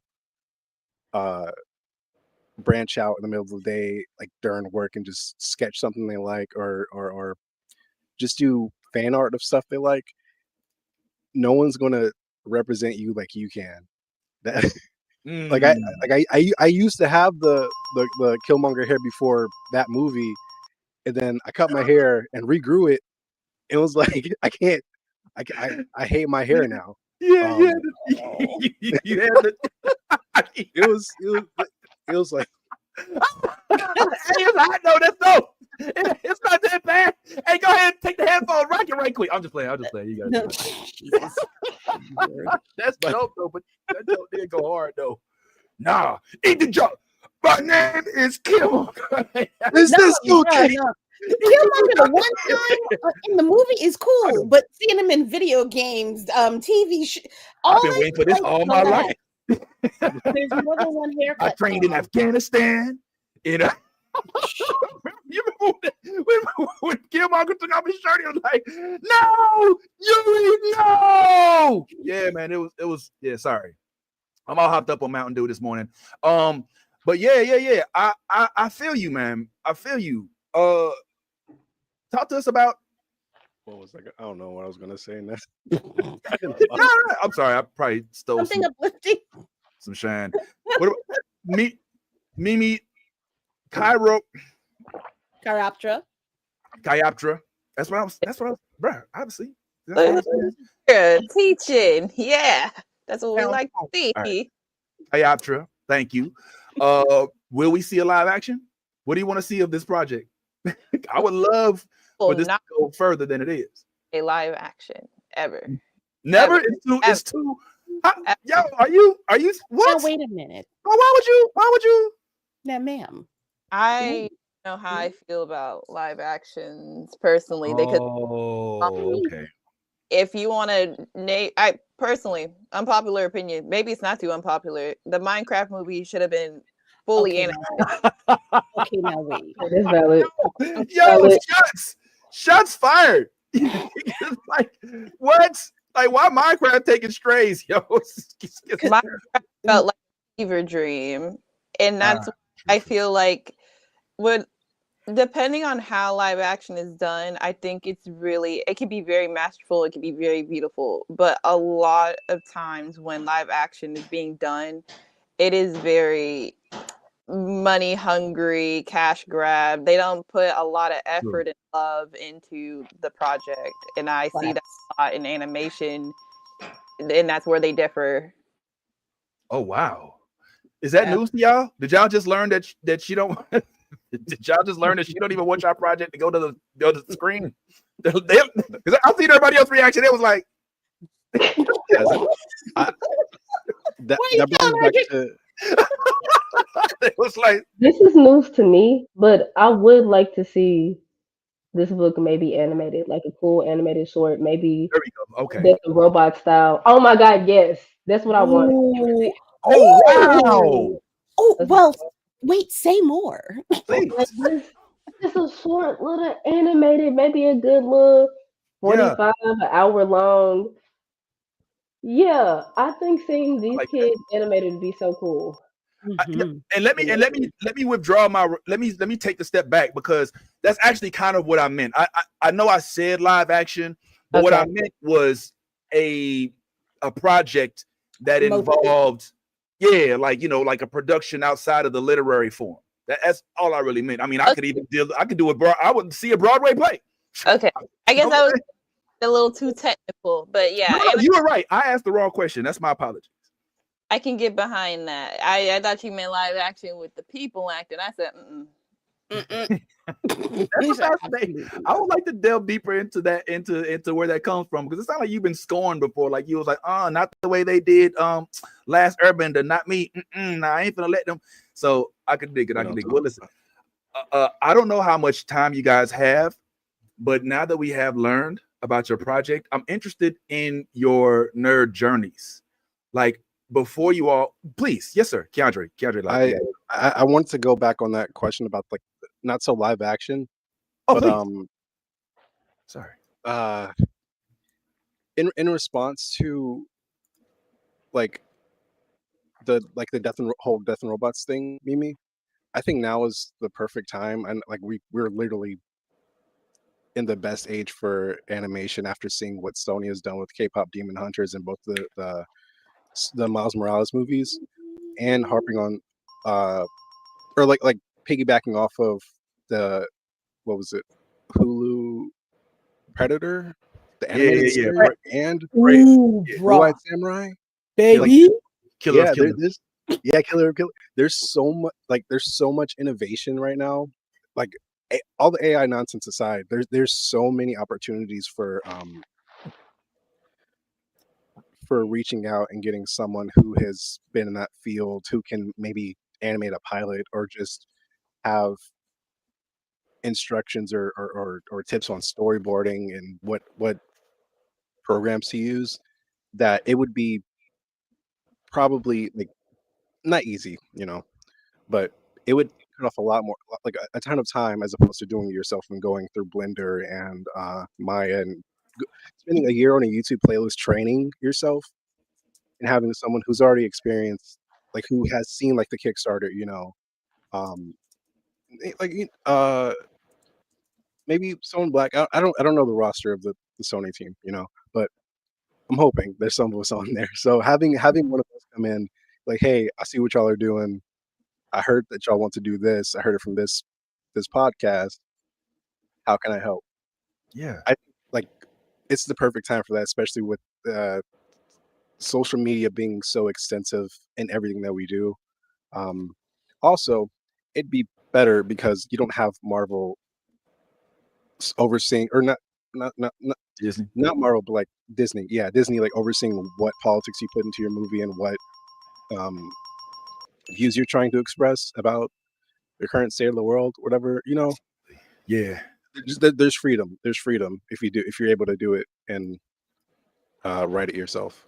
Man, you said a mouthful with that. Like that is crazy. I literally just before we started the show, I saw some post where some dude from like the older era of Marvel was talking about how like they used to fight Nixon in the comics. Yes. You saw that, and it was like you can't even do that now because then they're gonna try to come like the way they tried to do Jimmy Kimmel. Look, we gonna go down a whole rabbit hole, all right? And Bro, we oh got my more God. violence. Yeah. So I hope that y'all wouldn't mind coming back and having this conversation again, even though the Kickstarter is on display right now. Hallelujah. I still want y'all to consider coming back and talking some more. But everybody that's on here, make sure that you're watching, that you're going to check out the Kickstarter. Every dollar helps. Every little bit helps. Before we let y'all go ahead, please. I want to say there's 27 hours left for the Kickstarter. When, because I know y'all gonna go and look, when y'all go over there, you will see that, yes, it is funded. However, stick with me. There's nothing wrong with exceeding their goal. That only means if they so choose to put out more editions, another series, or do another showcase, they don't have to come back on the Kickstarter and hold their ass on a corner.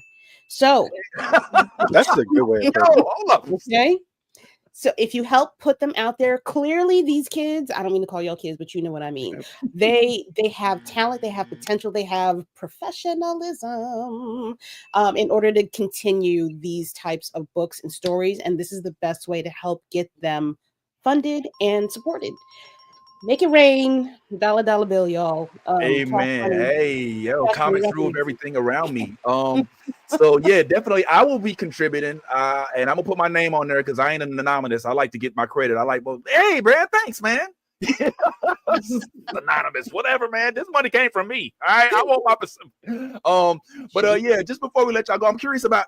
I know we're on the independent tip, but just out of curiosity, outside of the world of independence, where does your, I call them nerd kinks, but where do your interests lie? Not Mimi with the face. Yeah. I mean, We're not talking anime. All right, I probably should change that word. What are your nerd interests? All right, I should say. But now for me, I'm a big Star Wars, big Marvel, and I'm trying to kind of wean myself off of Marvel right now as we're kind of going through this. As I unfortunately with the loss of Stan Lee, and even though he wasn't at the helm, it's still like he was a symbol of how Marvel was above the fray. I'm a big science fiction guy. I'm one of these few that can hold Star Wars and Star Trek without feeling like I'm cheating on somebody. You know what I'm saying? I'm sorry, I'm just curious about you guys, not to take away from your independent streak, but are there interest in the realm, witchcraft, superpowers, whatever it is? Just talk to me. I'll start with, well, Mimi's, I don't know. Are they in your wing now? Are they in the West Wing? Is construction back? West Wing yet, so that's why I gotta make it quick before they start expanding. I really like Sonic. I'm really obsessed with Bleach. I'm not gonna lie to you. So hey, I don't even want to get into my top 5, but also I feel like sports animes don't get enough love. But that's neither here nor there. We're gonna go down a rabbit hole if I do. But really, I mean, you could rattle them off. Ain't nobody gonna challenge you today. Yeah. I really like. I feel like I like seinen anime more. Like Attack on Titan. I would say maybe like Psychopath. Something along the lines of that. I do like video games. I like. Final Fantasy is so long, but like it's so beautiful. It's so beautiful. So I think I'm just kind of all over the place, but also I was one of those kids who would listen to K-pop because it kind of merged in its way into. I don't know if you guys been noticing that too, but K-pop, K-dramas are really good. They're really, really good. We need to sit I down and have a I need conversation. more people to like watch it, because if I talk about what American media is putting out versus Korean media putting out as far as the dramas, Death. we need to step It's a again. death battle, and it's not even going to be a fair one. Yeah. K-drama, baby, it gives me life. Gives me life. So I could go on, but you know, I'm into mangas and whatnot, but that's big. This is like the general gist of it. I like that. I hope we can talk about that more in the future. What about you, CC? Like I said earlier, I started off with gaming. Somehow that kind of rolled into manga. I was a big reader as a kid, read everything. I was already reading on a high school level in like 4th grade. I love to read. And by the time I got into high school, that's when I started really getting back into gaming and anime, particularly the Psycho-Passes. I watched Naruto for the first time. I Whoa. read Naruto. Naruto, as y'all can see, that was my shit. Okay, that was like my very humble very beginnings, honestly. Pokemon. So you read the manga? You read the Naruto manga? Yes, that's actually what one of my biggest inspirations as an artist. That what made me go so hard. Just posting on Instagram every day, always having to be drawing. Yes. Was it Shippuden or was it Shoyoung? Shippuden. Yes. Shippuden. Oh, okay. All right. Let me continue. I'm sorry. I love Naruto too. So Not a fan of Dragon Ball. I just have to throw that out there. My big brother, he lived Dragon Ball. I never do. I never did. I could never get into Dragon Ball. Tomatoes. Love Attack on Titan, Psycho-Pass, Cowboy Bebop. Okay. All right, you back. Okay, I love my sci-fi, more mature stories. Samurai Champloo, Afro Samurai. Yeah. Okay. So a big anime head, yeah. And if you're ever curious, we actually had Mustafa Shakir on to talk about the live act. I know you don't do live actions, but the live action version of Cowboy Bebop. I hate the live action, but I love live action. I didn't hate it, but I didn't love it. But I didn't think that it was worthy of scrapping. I thought it at least should have got a second season. I wanted a season 2 for sure. That's just me. But I digress. But I love those topics except for the whole Dragon Ball thing. That's we'll have to delve into that another day. That's a 2-hour show. Okay. Like you need to seek therapy. Like how did she name all of that lovely manga and anime and then kicked off the grandfather of like the overwhelming majority of them, like without Goku walk so that Tanjiro can run. You know what I'm saying? It's like, come on, man. But anyway, I'm gonna leave that alone. Well, I see the quality. I've learned from Dragon Ball. Okay, I done read the manga a little, very briefly, just to say I got that in my mind space. But no, that is not. Oh, I found my clip from today's show. Oh, you gonna get some comments, baby. I'm sorry. All right, Keandre, if you don't mind, man. What about you, man? What are your interests? What are your interests? Look, I also grew up borrowing Dragon Ball from the public library as a kid. Any kind of manga, anything with pictures, I would grab. I recently got back into Animorphs while I was working warehouse, and I would listen to it was text to speech. Someone would narrate it while I was working. So that's a humongous influence on all my writing. But yeah, anything from Toonami, Shonen, some stuff from Shonen Jump, like Cece mentioned, Champloo. What else? Berserk for sure. It's different. It's different. Y'all don't do Demon Slayer or Chainsaw Man? I love Chainsaw Man. The movie? You dropped? I've seen the movie. I seen it. I need to. Yeah, it's good. It's good. The movie is good. It's slow in the beginning, but then when they get, you know how they do with the story. It'd be a little bit slow the first couple episodes, and then bam, suddenly, body parts flying, bodies all Come over the on. place. Come on, Denji. Is he still fighting for You know what? Don't even tell me. I don't even want to know. You got to see the movie. You got to see the movie. I don't even want to know what he's fighting for now. I just hope he's matured a little bit from when he's. Wait, is this for season 2 of Chainsaw Man, right? Like the movie leading into it? No, they turned it into a movie. So it's just one after. I think it takes place after the first season, right? Yep. Kira? Yep. Oh, I gotta watch that anime. Yeah, you got homework, Keandre. Yeah. Hallelujah. Yes, and we will circle back at 0800. Report the base with the full. Look, I got what, Wednesday, Thursday, Friday off. Girl, sir, man, sister, brother. You can call me anything. I don't care.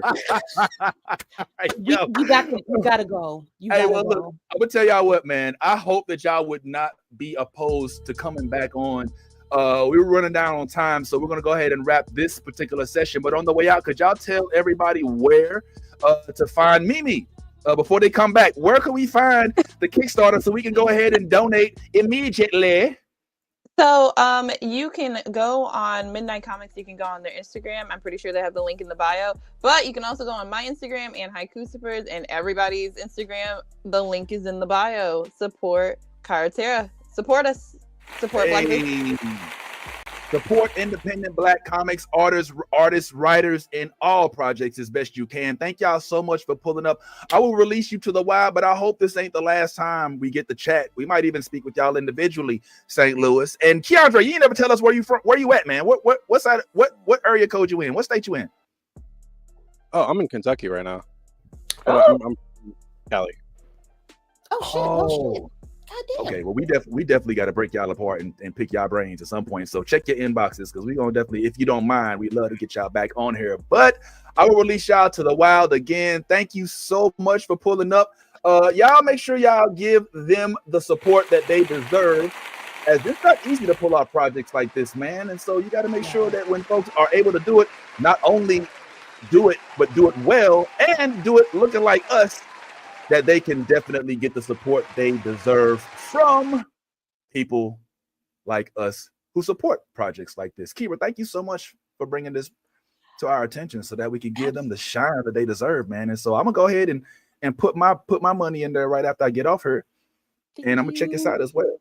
There, you know what I wanted to do, because I want all of them to get their shine, because it's 3 different ones. I sent you the, you know what, you don't have to put that up because I'm just going to read it. So I'm just going to read you the details for each of the comics. There is Latchkey. It reads, Latchkey begins to notice a disturbing pattern. The last 5 crimes he stopped all feel eerily familiar. Then during one crime scene, a phone falls from a nearby building, confirming his suspicions. The crimes are staged. Latchkey decides to avoid these fake crimes, but a week later, a phone appears on his doorstep. It contains a professionally edited video revealing his entire origin, abilities, and secret identity. The blackmailer threatens to release the video in 3 days unless Latchkey stops the next staged crime. And then for Into the Abyss, that is the second or third comic. It's a Jekyll and Hyde kind of detective series. So it's Jekyll and Hyde meets Jack the Ripper in this mysterious suspense story. There's a new serial killer on the loose, usually up and coming detective Malika. Jekyll is on top of the case and can easily solve the crime scene and identify the suspect. But this time it's different. It's almost like the killer knows all her tricks. So female lead, super mysterious, spooky. I think it's an all-male team that did that book. Look, all 3 of these stories are worth your time. They're worth the read. I haven't been able to read Into the Abyss, however, I'm getting on it. If you guys can go and check out the I don't see now, I done took over the whole shit. My bad. No, man, come on, you better stop. Going over to the Kickstarter. Oh, is that my whole? You know what? Let me get this man's. Okay, hold on. Let me be. I thought you wanted me to show that. My bad. Wait, hold on. So this is the last comic. Okay. I was like, oh, okay, what you want? Okay, sure. I'm like, these are all the creators for the Latchkey comic. This is Into the Abyss. Great artists. on that. These are some of the character drawings. This is one of the creatives on the team, another one, and another one. Everybody's amazing. And then you had Kyoptra, y'all know them. If you want me to, I can read it real quick. Normal flies in when your face. I can read. Normal flies when your eyes are glued to a screen. Siblings Darnell and Star join their friend Evan on a quest to catch a popular monster in his favorite mobile game. When Evan's phone prompts them to go into the middle of nowhere, the unsure siblings loyally follow their friend. What started as a quick game turns into a spine-chilling stop in the cold, dark woods. The trio learns the hard way that not all games are meant to be played, and some you can't quit. Like all three of those stories are all right. intriguing. Thank you so much, man. That's hella dope. We'll definitely have to check that out. And I would like to speak with them even further. We only got a few minutes left because we want to keep it under our time limit. So as dope as it was, make sure you all go check this out. I definitely am going to go do my thing. But before we end, I think we're probably not going to have enough time to go over the aging members of the Stranger Things cast, and I'm not going to be able to give my Star Trek Deep Space Nine prologue, so we'll save that for next week. But what we will do is we'll go ahead and finish off with our Mighty Nein interview. So if y'all cool with it, I'll go ahead and get right into it, and then let's talk about it on the other end. Thank you so much. Let's do it. Good morrow, good day, and good evening, good all that to everybody here. My name is The Real Vince Taylor. I'm representing the movie blog, and it is a pleasure to see the voices of some of my favorite characters. I ain't gonna lie to you. Like I told them before, I could take this show in my veins if they allowed me to. I'm also from Box. I didn't follow the campaigns, but definitely watch the show. So if it's cool, I love to dig right on into it. And I am going to start with my dog, Sam. Yeah, Sam, the troll. Yeah, Sam. I'll be seeing you put a bunch of stuff online and you be trolling a little bit, but we're going to leave that alone for right now. I want to start with this. You voiced my favorite character. Sorry, no disrespect, everybody. Love y'all equally. But my favorite character in Vox was Scanlan. And so I was so geeked that you joined us again. This time we're a goblin, which is cool. Yeah. And I just want to say real quick, some of my favorite characters, Bart Simpson, Riley Freeman, Huey Freeman, these are folks that are voiced by characters that aren't of the same gender. What was the thought process that went into you being the voice of the young lady goblin that we know as Not the Brave? I mean, we all have a young lady goblin in all of us, really. And this is just my turn to come out. I think back when we invented this story, when we first played through the campaign, we were all pushing the limits of what playing a role-playing game could mean. We were telling different kinds of stories, exploring different kinds of characters. And something that I wanted to do was play a character that I would never ever get to play in real life, and so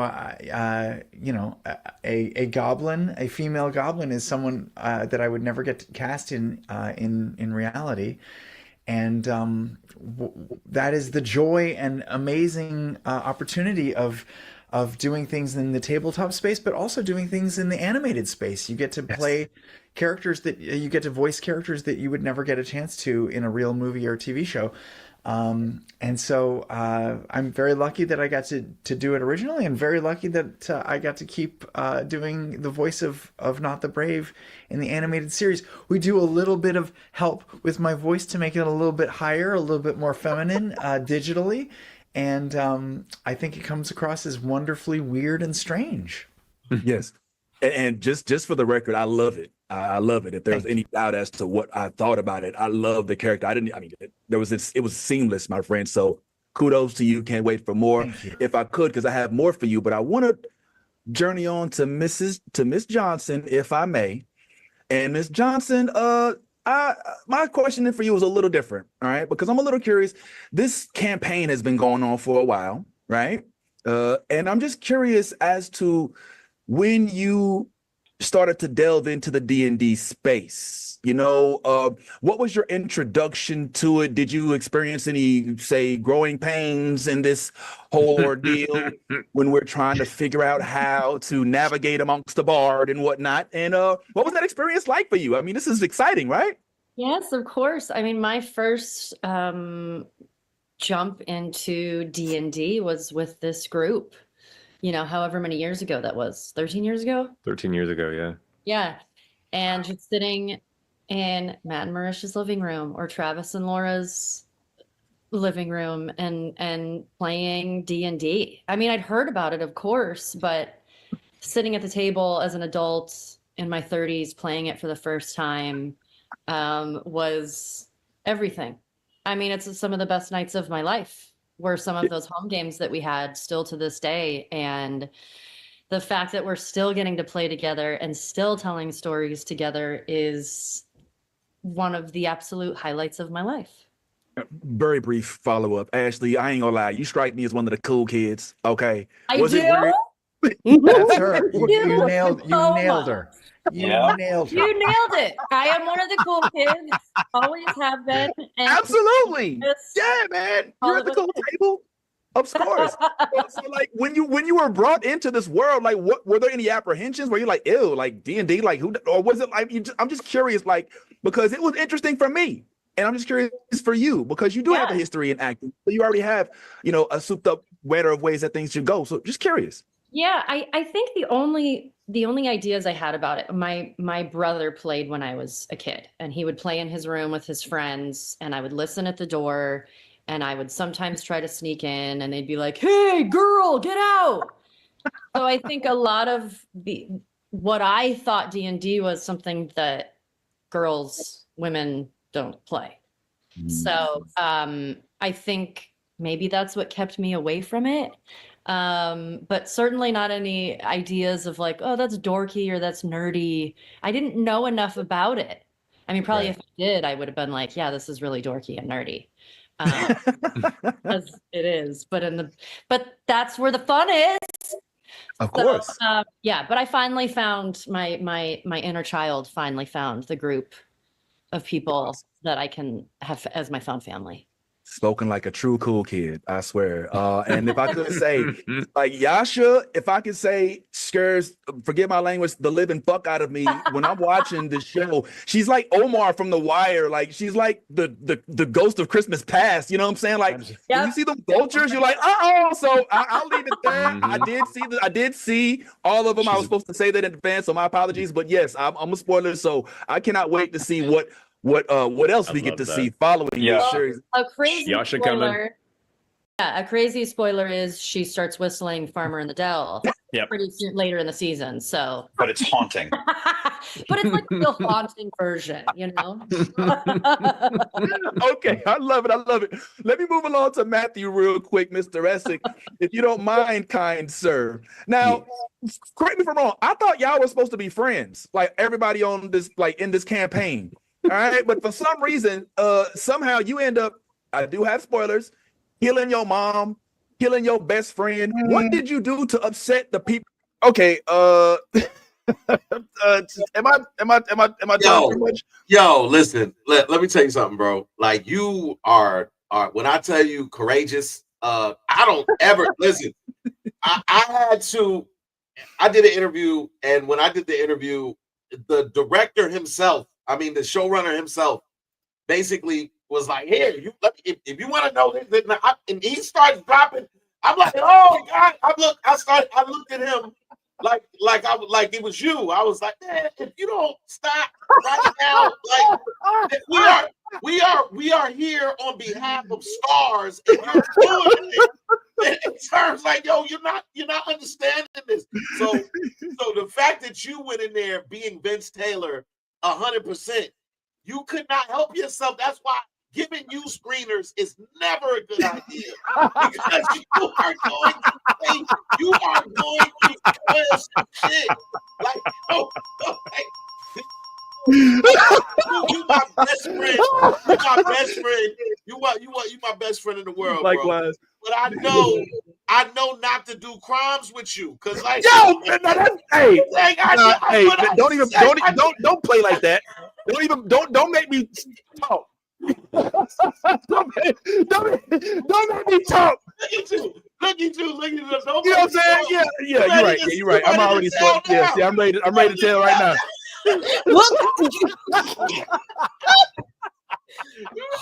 Vincent. I'm a terrible co-defendant. Like, yo, you don't even know the half of it, yo. Like, we haven't even read you your rights yet, and you telling us everything, sir. I'm just a security mall cop. You ain't had to tell me. Okay, all right. I'll tell you what. We only got a few minutes left, so I'm gonna skip past that part, and then I'll get. This is the funny part, because, like I said, this interview is supposed to be 10 minutes, and I somehow have 14 minutes on this interview. So just watch how I navigate, because I went into this one apologetic. Yo, my bad. I didn't see the comment section last time. My bad. I'm going to pay attention to. So she already knows. But somehow I still found a way to get my way out of it. So let's check it out. Actually show all the different range of what he has to go through, from youth to his homelessness as of now, or houselessness, whatever you want to call it. Okay, all right. You know what? Maybe maybe I should watch it first. I'm not sure what this question dropped with no shit. What? Whoa. I'm sorry. I'm so sorry. No prep. Like this is no I'm like, yo, listen, I'm glad I'm seeing this, because I'm now seeing the flexibility in which you can. Because I always thought when I watched the screeners that they're giving me just this content for me to kind of have, make my own judgment about the series. And then that way, when I come into the interview, I can come in with a level of passion, excitement, or whatever. You take the screeners like, let's talk about what happens in episode 4 this season. Let's go into bro. I'm scared. I'd be scared of you but the fact that they let you do it and for as long as you did it tells me that, hey, maybe there's a gray area that you literally learned how to navigate. There's no gray area, man. It says in the email, it says if you want to ask them about the show, just tell them that in advance. The disadvantage that I put myself in is that you now fall under the embargo. Like, if you do the spoiler, then you can't drop your content until after that's why I couldn't talk about it last week. Yeah. So I can't, and even to today, like, I'm like, damn, man, I don't even know if I want to spill this information for our crowd, because they ain't even watched it yet. Yeah, because I think they only dropped, what you said, 4 episodes, 6 episodes. Yeah. So everything ain't even out there. Tell them what happened in the finale. You were like, yo, so in the finale. So when the hero dies in the end, right? So did I just want to know. Hey, yo, on behalf of Ant, because if Ant was here, Ant would have been in the comments, in our private comments right now, like, hey, yo, Vince, hey. You got to bring that down. What are you talking about? You guys slow that down. Well, all right. So for the record, I only mentioned things that occurred within the first 3 episodes, and those episodes dropped already. So I haven't spoiled anything with regard to the embargo. I'm very careful about that. But we've always been conscious of our viewers and listeners having not viewed the content already. And for that, we don't want to be, don't mean we won't be. We don't want to be the one that spoils it for you. But it's in my nature. You know what I'm saying? I mean, maybe we will, maybe we won't. Let's all play Russian roulette together. Yo, could you imagine? Yo, Ty, could you imagine Yaz like getting the opportunity to Yaz is going? First of all, she like, Yaz would be like, what the fuck? Like, I was watching this shit, and I was like, yo, what the fuck? Like, I was on the way from one house from the other house and the other house, and then my husband Austin, he was like, oh my god, did you feel told us that? I was like, dude, like, what the fuck? And I was like, yo, what the fuck, dog? What the fuck? Leave Yaz alone. Yaz is not here to defend herself. I love my little sis, man. Yaz would give them a recap of the entire season. And then drop it on, and then you talk to such, and then say, yo, and look, they'd be like,